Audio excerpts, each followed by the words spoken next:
Right, he's back. Moffat and me. Let's talk Boom.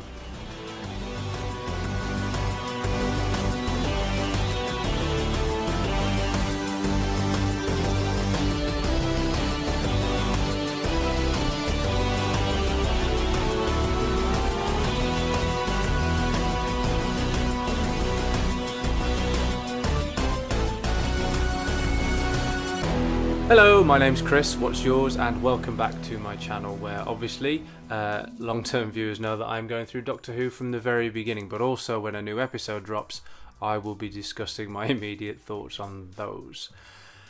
Now, a little bit late this time, in the UK the episodes are dropping at midnight, Friday night, Saturday morning, and my plan would always be to get the relevant video out on the Saturday.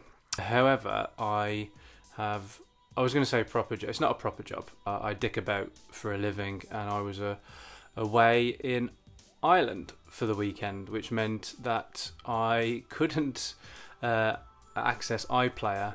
And it didn't even occur to me until I got home to even try to see whether or not my Disney Plus login in Ireland would gift me what Ireland's Disney Plus content is, such as Doctor Who.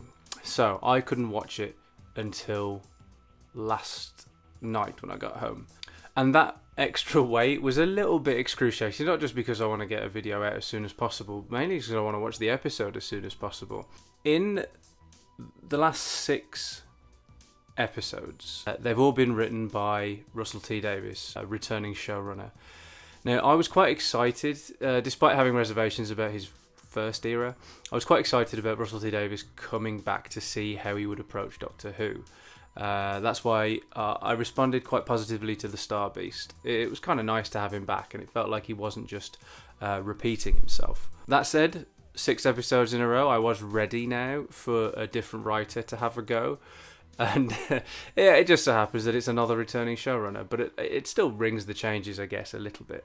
I preferred Steven Moffat's approach to Doctor Who than I did Russell T Davies's, so this new episode, first new episode for Moffat in, over 6 years, would it help shake up this new era in the way that I was expecting? And the answer is yes, I think it did. Russell T Davies is, like I say, not repeating himself. So this, so far, hasn't felt like a repeat of his first era. But what does feel a little bit like a repeat of his first era is that Steven Moffat comes along with one episode and it turns out to be the best so far.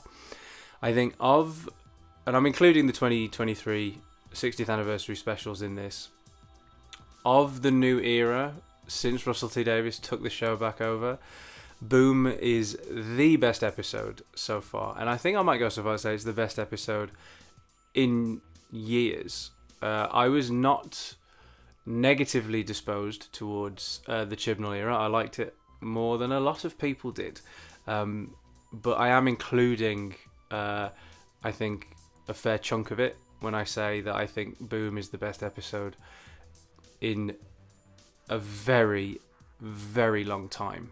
Because even though there are certain elements that do feel a little bit like, in the same way that I was worried Russell T Davies might be repeating himself, I guess a little bit of me was worried that Moffat might repeat himself as well. And while we've got the reappearance of the Anglican Marines and the idea of a sort of digital life after death, it also doesn't feel like he's repeating himself either. When in interviews he mentioned about how Doctor Who doesn't usually do tension like this, I think he might be right. The idea of the Doctor being stuck on a landmine for the entire episode is obviously an extension of the scene in Genesis of the Daleks. So to take that and extend it for the whole episode is, I guess, in the same way that Moffat used to magpie certain things from Doctor Who, is doing the same thing again. You've got the idea of the Doctor being accidentally stepping on a landmine, which we've seen before, mixed in with an episode with the Anglican Marines, which we've seen before, and the idea of like a digital life after death, which we've seen before. But it all results in an episode the likes of which I don't think we have seen before. I suppose Moffat's previous reputation was for tight scripts that were sort of like puzzle boxes, a reputation that he actually might have got from it's there present in The Empty Child, but the Easter egg scene in Blink gave him this reputation as sort of like a very clever writer, and I think the script for Boom has that as well. The events which lead to Ruby getting shot are so well woven into the script that by the time it happens, it feels like it was an organic progression, at the same time as feeling like it comes out of nowhere. So you still have the shock factor, but you also have the plausibility of the sequence of events which lead up to it. And obviously the Doctor being on a landmine, having to keep his adrenaline levels down, watching that happen, it is a shock, but it is also the natural progression of how could this get any worse. Now, when it happened, did I think they'd killed off Ruby this early on? Of course not. Did I wonder how they were going to get out of it? Absolutely, and that is why it worked for me.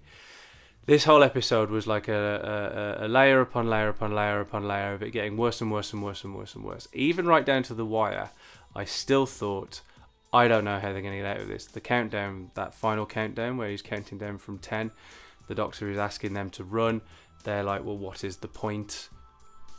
That whole thing, I still watched it and I was like, how will they get out of this? Now, this comes to, I think, my biggest problem with the episode, and that is it felt too easy. The AI version of the dad going in to combat the whole thing, but then being assimilated and defeated. That being assimilated and defeated is then a cheat, because turns out he wasn't. And that's what I didn't care for, because it had me going, you see. So when he did get assimilated and defeated, you then go, okay, there's nothing else to happen now. This better, they have to pull it out of the bag. And I don't think they did pull it out of the bag. So while that is my biggest problem in the whole episode, it comes right at the end, and it isn't therefore that big a problem for me to have undone all the good work of the episode up until that point.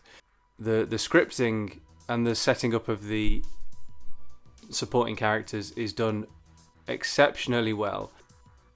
The performances of the leads just elevate it even more. I've had issues definitely with the Church on Ruby Road. Less with Space Babies, but still they're there. And I've got issues with The Devil's Chord. None of those issues are Ncuti Gatwa and Millie Gibson. They continue to impress, and while I say this is the best episode of the new era so far, it's also got their best performances. It is their best episode so far. It gives them so much work to do, and they are absolutely fantastic. You learn more about Ruby, even though there's not a lot of dialogue and exposition. It's not there's not a lot explained verbally about Ruby, but we find out so much about her. She's willing to take such risks, and her bravery is off the charts.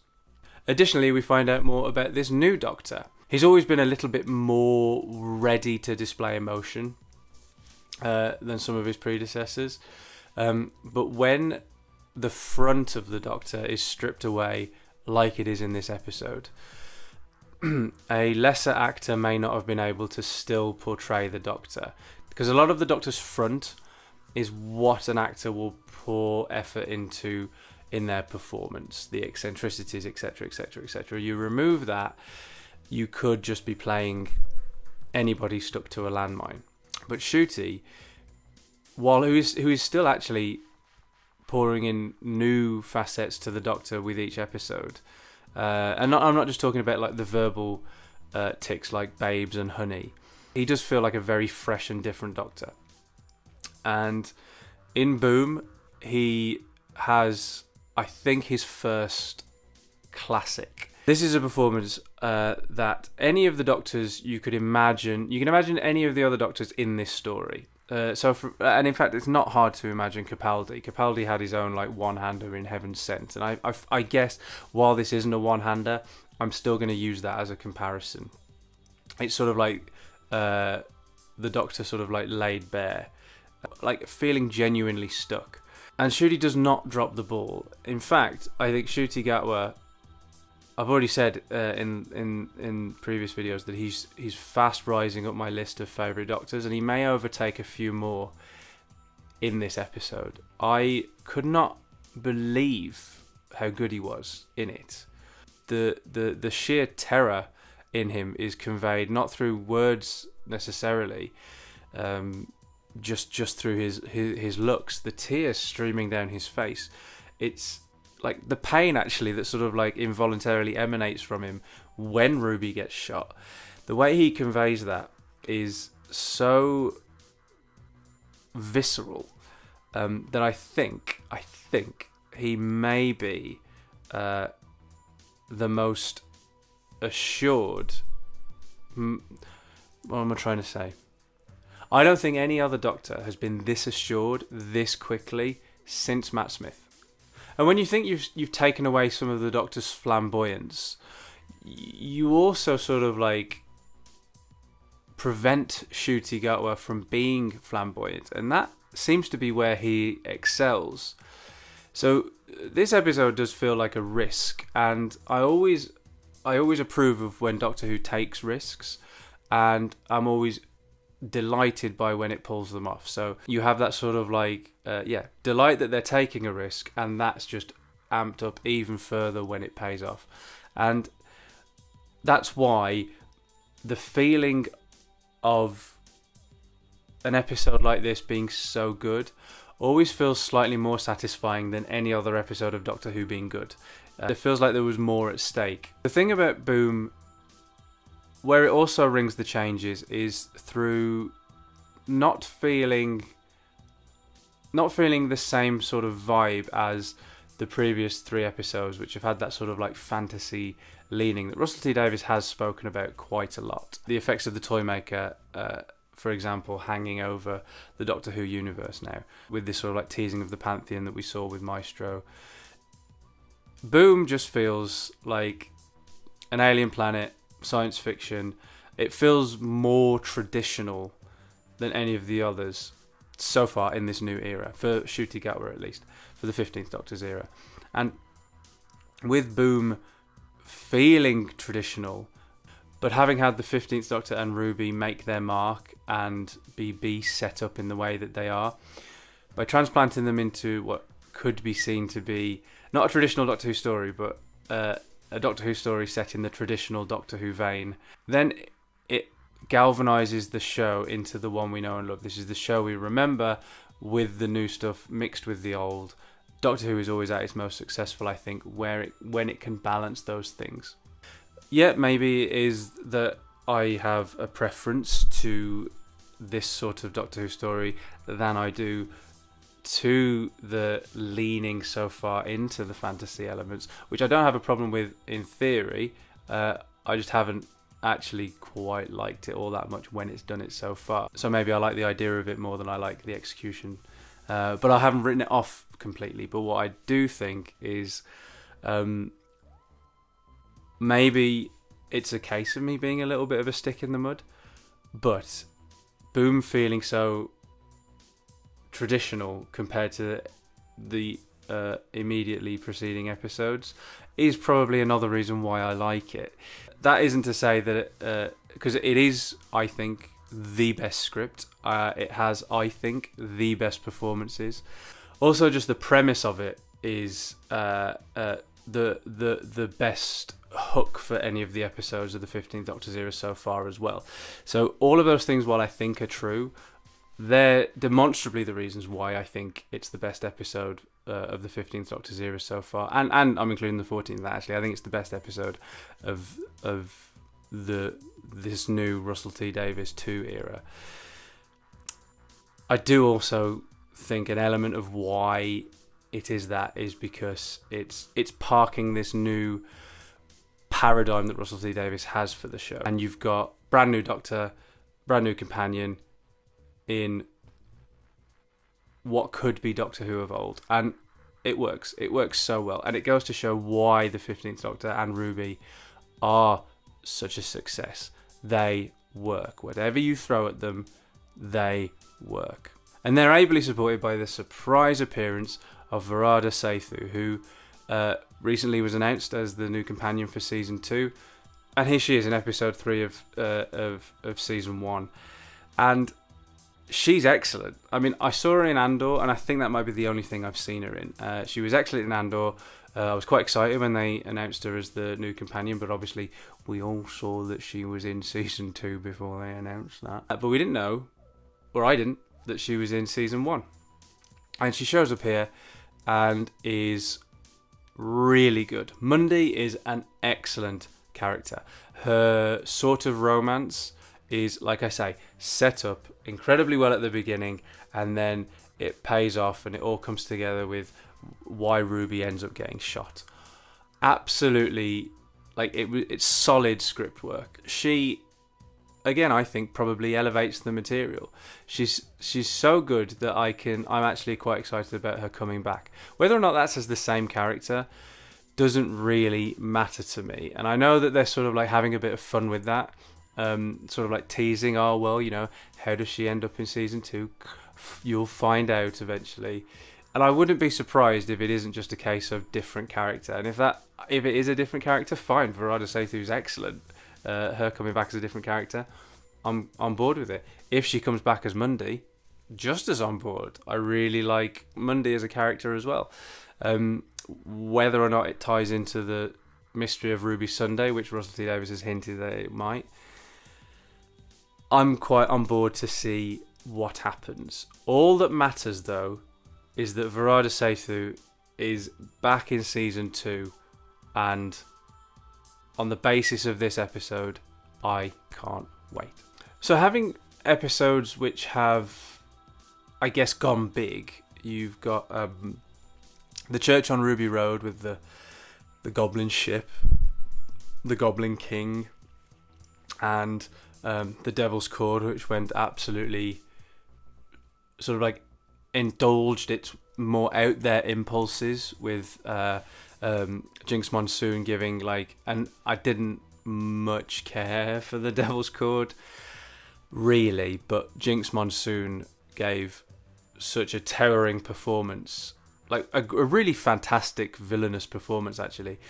But those episodes going so big, Boom then ends up feeling like a bottle episode. And Moffat was always very good at those. Blink being the best example. I think Listen's underrated. Heaven Sent obviously as well. This idea that Moffat has come back and I guess conformed to his stereotype is actually quite comforting in and of itself as well. That feels like Doctor Who of old, where in a wildly fluctuating up and down and at times frustrating series of Russell T Davies Doctor Who, Steven Moffat comes along as the old reliable with a really strong script that translates into being a really enjoyable episode. And when Moffat said that Doctor Who had never really done tension like this before, I think that's probably true. Not to say that Doctor Who hasn't made me feel tense before, because it has, but being such an overt exercise in generating tension, I don't think it has done that. And he turns out to be really good at that as well. And so Boom ends up feeling like the most traditional episode so far of the 15th Doctor's era, and yet like no episode of Doctor Who before. And I guess what I'm trying to say with that is that this new era is therefore quite exciting to me, whether or not I've enjoyed all of the episodes. And I haven't enjoyed all of the episodes. But I don't think you can accuse Russell T Davies or even Moffat on the basis of this one of repeating themselves. This does feel like an entirely new era. Russell T Davies running the show the way he is at the moment, it does feel like a new showrunner. It doesn't feel like Russell T Davies has come back. And I know that your mileage may differ, and if it does, do let me know in the comments below, respectfully. We don't need to argue about this.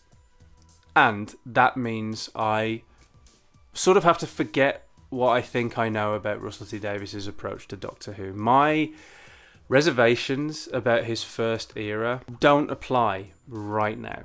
I haven't enjoyed all of the episodes, and I guess the hit rate so far is kind of the same as his first era, but my reservations about this one are, I guess, different ones, and that's why I'm quite willing to still be along for the ride. I haven't rolled my eyes enough to have given up.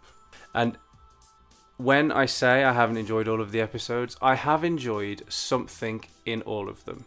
I just haven't enjoyed all of them as consistently enough to say that I really love this era.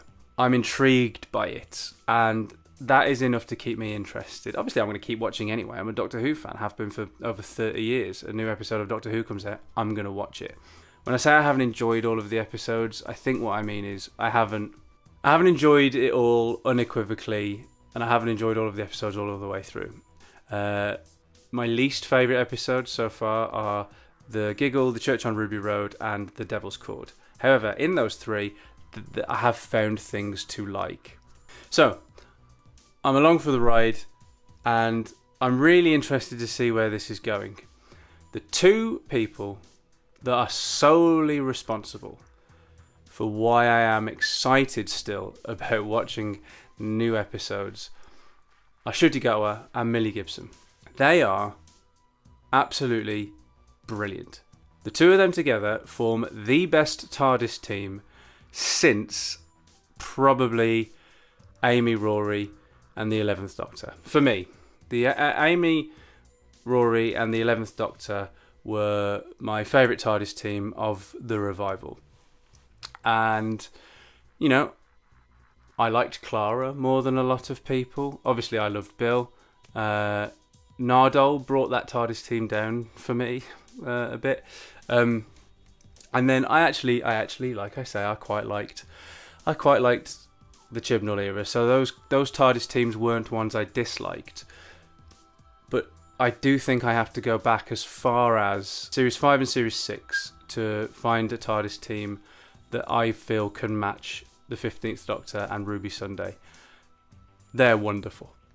Do let me know what you think of Boom. Do you agree that it is the best episode of the new era so far?